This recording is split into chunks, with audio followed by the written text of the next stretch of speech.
It's me again. Yeah, there's a tube on my head. Yeah. In case somebody's wondering, this is a short video, short update. If you're wondering why I don't have any thumbnails anymore on my videos, mostly because I don't have time to make thumbnails anymore. I don't have time to make thumbnails. They take forever. They're a pain in the ass. And I think I lost the password for Adobe Express, so I'm not sure how to get in. I was using Adobe Express to make thumbnails for my videos. Honestly, I don't think they make any difference.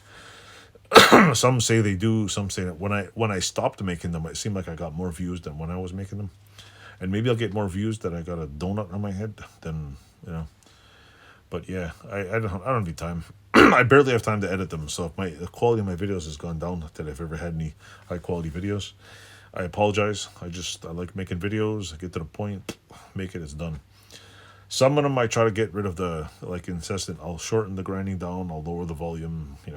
Just tighten it up because nobody wants to see a video of an hour of just grinding and turn it off, grind it. Like I try to keep the talking to the maximum and the grinding to a minimum. So anyway, that's just my little short.